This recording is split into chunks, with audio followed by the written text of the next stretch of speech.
What's going on, everybody? I got a treat of a video for you today, and this is the must-know things for the owner of an E34 BMW. Whether you're a new owner thinking about buying one, or maybe you've had one for years but you don't know everything about the car and you just want to find out some more stuff. These are things that after many E34s I've owned, many years of owning them, I've kind of compiled these very important tips and tricks and things to know about these cars if you're gonna own one in a smooth manner.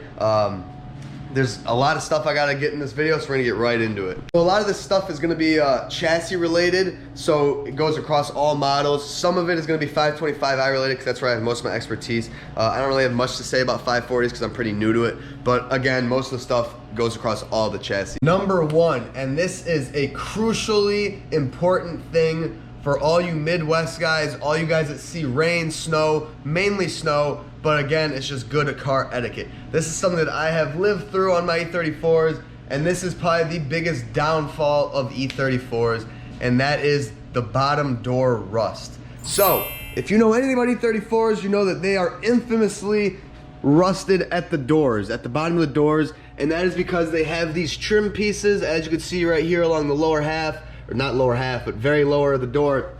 And all these things are good for is basically collecting water, collecting snow, and collecting rust.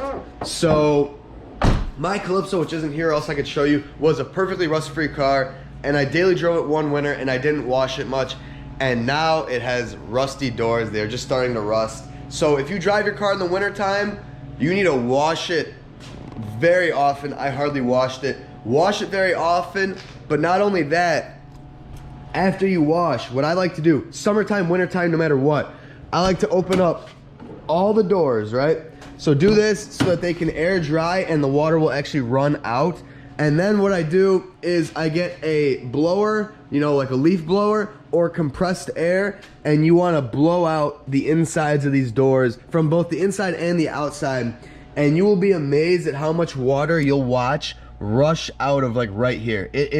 These collect so much water, and as you guys know, water leads to corrosion. Again, it's worse in the wintertime, but even, you know, summertime, I still do that because it's just make sure that they don't collect water. And I'll show you guys an example of a door that is basically on the verge of rusting. So this is a rust-free car, but as you guys know, if you watch my video, I swapped out all the doors because they were sanded. So I put on a door that is not bad, but it'll do for now. And you can see the very little bubbling that is right there. From the outside, it doesn't look bad, right? But you get in there, and yeah, you got some pretty decent rust. So that is exactly how it goes. These collect the water, they collect the moisture, the salt. It'll eventually rust like this, which will then eventually lead to the bottom of the door. On the outside, it'll rust through, and then all that happens from there is it goes higher. So it is how these cars basically get to be miserable condition, because it'll only grow. As you guys know, rust spreads. So do what I told you, especially if you drive in the winter. Honestly, I wouldn't even drive them in the winter. If you can, I would avoid it, because all they do is trap it. Some people say they like to take the trim off for the winter time, but basically to get this trim on and off is the biggest pain in the ass ever. So it's better to just keep up. But yeah, like I said, wash them and then blow them out. And even after I blow them out, especially if the car is in the garage, I'll leave these doors open for a whole day and just ensure that they do not have water trapped. So as you can see, my wagon is mint. There is absolutely zero rust on that. And that is because ever since I got it, I've been following that method. So that is probably the most important thing to take away from this video. Number two, and this is something that kind of comes with owning BMWs for a while, learn to ignore the warning lights that the cluster will tell you. These things aren't like modern BMWs where OBD2 or whatever, and they will tell you exactly what's wrong, and it's probably crucial. These things will throw the most random codes, like washer fluid low. Obviously you'll ignore that. You saw brake linings, all that is a brake pad level sensor, not important. Coolant level low, all the time that sensor goes bad and the coolant's not actually low. I'm not telling you to ignore these things, but brake light circuit's a big one. People freak out about that. Do not worry about that. That is basically just a stupid brake light sensor. Everything will still work. Two rings, the hatch wiring goes bad, so they throw a ton of random tail light codes. Make sure everything that is being on a code is, you know, still working. But for the most part, you gotta learn to just live with the codes. They'll read them across. Every BMW I've ever had, E34, has read, you know, coolant low, brake light circuit, all that stuff. Yes, you could fix it, and if it bothers you, fix it. But just learn to not, you know, over-exaggerate and be worried about it, because most of the time it's a minor thing that does not have to be attended to right away. Sometimes it could be. If it says oil level low, check up on it right away. But just learn the difference between crucial lights and just kind of stupid lights. That's kind of all I have to say. Again, use your discretion with this. You know, don't be stupid. Use common sense to know if it's something you should check up immediately or not. But I know brake light circuit's a big one that people get scared about. Don't be scared of that. It's a stupid little sensor. I've lived with it for 3 years. So, number 3 is a very low-key one that not many people know about, and it only works on narrow nose cars. Wide nose guys, sorry, not gonna work for you. But these things, if you ever lock your keys in the car or whatever, you need to get in your hood, but you can't get in the car. Like, for example, I locked my keys in my car once, and the car was running. So I used this trick to pull a fuse and shut it off, thank God. And then I ended up breaking into the car to get it. But E34s with narrow noses have a secret latch right on the driver's side. If you look in here, you can see right where the door latch or the hood latch mechanism is. So right there, that second grill, there is a little, it's gonna be hard to see on camera.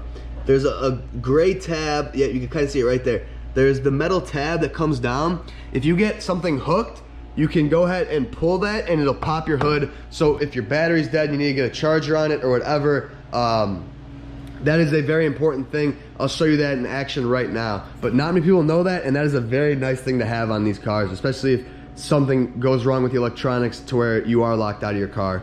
All right, so I got this wire bent up and around it, and now if it hooked, pull it, and there you go. You got your hood latch. So that is something very important to note on these cars. It can come in handy if you need it. So what you're looking for is this thing. The bottom of this has a little thing that basically hangs below it, and that's the location if you're looking. Right there, second bar down on your front right grill. Front left grill, I guess, driver's side grill. Number 4 is 55-mile-an-hour shake is almost always the front upper control arms. Every BMW or every E34 I bought has, if it's had that shake, which are around 50 to like 60 miles an hour, it's almost always the front uppers. That's the first control arm you should change when you buy one, especially if you have that shake. I've done this many times, and it is always that culprit. Yes, there's other things it could be, but it is usually the front upper control arms. That is all I gotta say. Number 5 is know the models of the cars.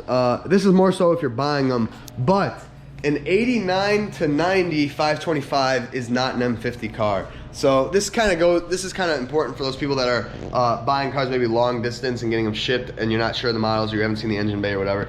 But yeah, 89 to 90 is a M20 car. 91 and 92 is a non-Vanos M50. When you're talking about 525s, 89 to 91 is 535 is a M30 car. Then you have the 540s, you have the 530s, and yeah, that's just kind of something I want to throw in there. Just basically, it goes for the 525s. There's basically 3 different 525s. There's a single Vanos, there's a non-Vanos, and there's an M20 car. So yeah, everything else is kind of more self-explanatory when it comes down to the model. Number 6, it is pretty easy to 5-speed swap these cars. If you have an auto, which is, you know, like a touring, a sedan manual car, if you get the parts car, everything will go right into this. They have everything already there to hook up, so you don't have to do any special fabrication work or nothing. Watch my 5-speed tutorial on this if you want to know, you know, the in-depths of that. I have videos. I'll try to remember to link them here, but I do have videos on 5-speed swapping one of these. But it's not the end of the world. Buying an auto car, if it's a good package, good spec, or just clean, don't be afraid to buy that and then find a manual swap down the road and do it. It took me about 4 days. The master cylinder is the hardest thing to hook up. Other than that, not a very bad job. So it's not like a car where there's a lot of special work done to get the manual trans in. They're all already kind of like made for it. They have the holes, the brackets, whatever you might need to do the manual swap. Number 6, seat twist is an easy fix. If you just bought one and the seat is twisted in any way, meaning when you operate the seat controls, it's uneven the way it moves, go on YouTube, go on Google, look up E34 seat twist fix, and it'll show you an easy way. You unbolt the seat, find the motor for that part that's not working, shorten the cable, and or shorten the sheathing around the cable, and boom, you're done. So don't let that deter you from buying one of these cars. It's a very easy fix. I know that scares some people away, but finding it on Google is the easiest way. I don't have any videos on it. Maybe one day I'll make one, but not a major deal. You don't need a new seat. And yes, I know some of these things to you veteran E34 guys might be like, of course we know that, but again, I told you guys, this is for the people that might be new to these cars. So not everyone knows everything that we know about these cars. But I'm hoping that there's still a few things in this video that maybe surprise you, especially like the hood latch thing. But yeah, bear with me if you're a veteran E34 guy. Number 7, do not use too thin of oil. M50s, even the M60s are phenomenal motors. They don't like to make noise, but if you're running too thin of oil, you will get lifter tick in an M50. This is a very 525i related thing. But I've had a few that were very ticky. Previous owner even bought new lifters for it. Don't even bother. Throw 10W40 in it, or maybe 5W40 if it's winter time. But you definitely want, I think you want that 40 weight. So a lot of people like to run 30. That's just a little too thin for these. They really love 40, and I've had that on very high mileage cars. I've had it on low mileage cars. It quiets them down. I had one that had 5W30 in it. I bought it, and it ticked like crazy. Threw 10W40 in it, and voila, went away. So know what oil to use. Climate matters on this one, but again, I would keep it 40 weight for M50s for sure, at least. Cold, you know, you could do 5, you could do 10, but they will tick on cold start if you're running like thin, like 5 or 0W, but it's not the end of the world. But as long as when it's warmed up, it's not ticking, then you know you got a good oil in it.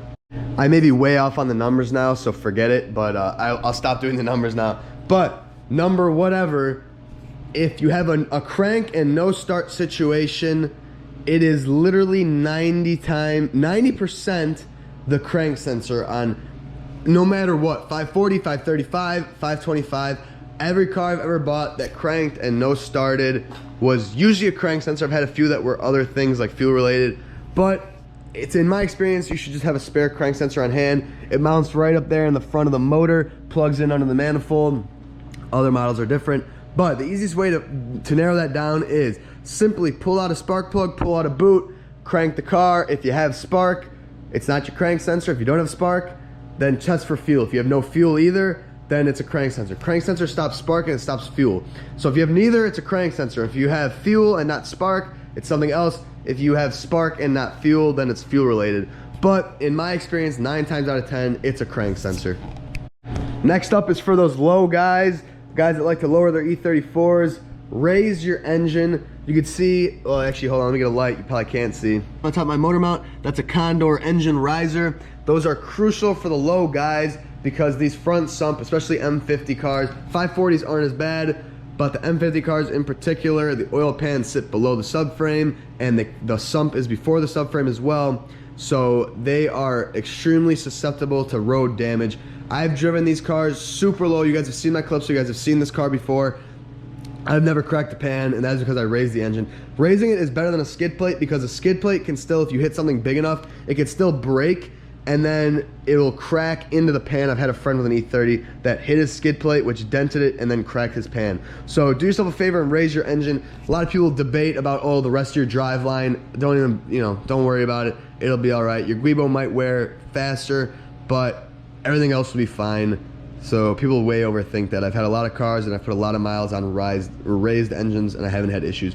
But definitely save yourself time and the money. Spend the 35 bucks or whatever that they are. Take the hour to install them rather than having to rip out your motor because you shattered your oil pan or blew your engine up. Up next, and this is a big one. If your blower motor, when you turn on your car and you turn on your fan, makes any sort of weird noise, replace it immediately. I'll give you guys a demonstration of what a good blower motor sounds like.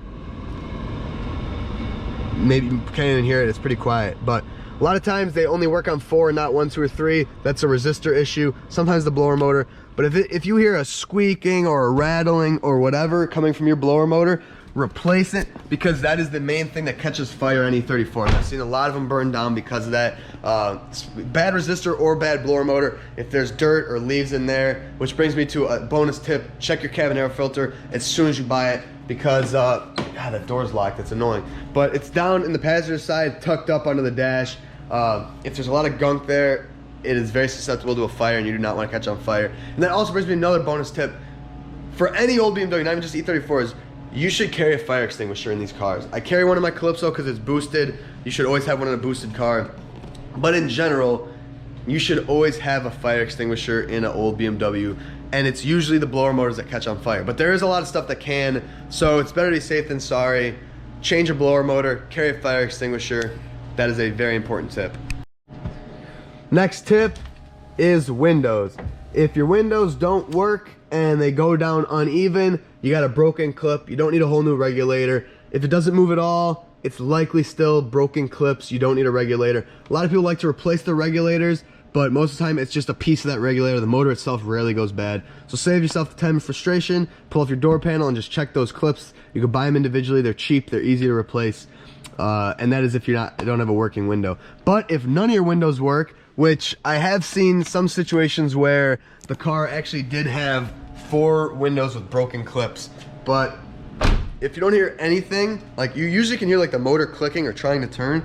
If you don't hear anything, it is likely your general module or your RM, whatever, either of the two, which are located under your back seat right here in this fuse box. You pull off the black cover, they're 2 long modules, one's green, one's black.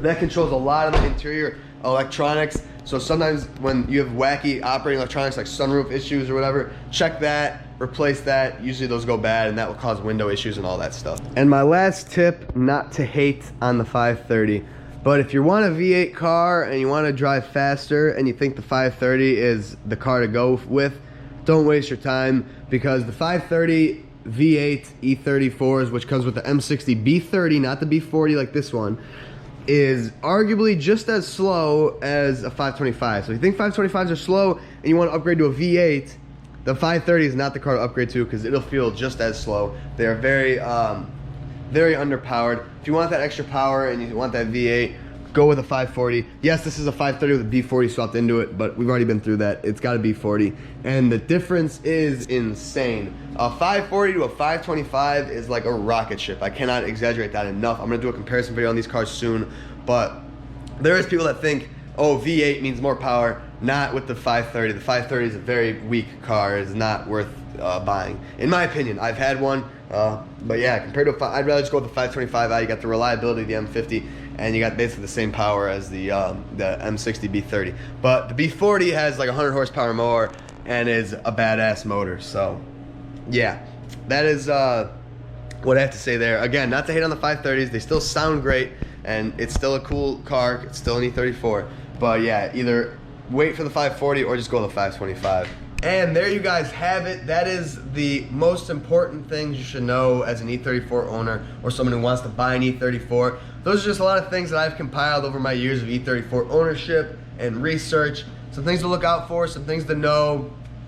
I hope you learned from this video. I hope you enjoyed this video. If you'd like more videos like this about other models, let me know. I'll make some.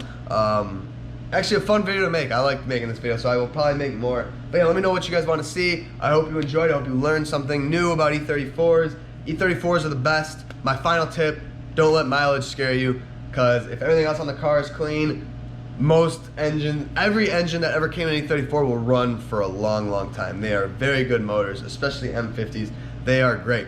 So I recommend buying one before they go too extinct and get too rare. But that's all I gotta say. Thank you for watching. If you need E34 parts, I have a lot, mostly 525 stuff.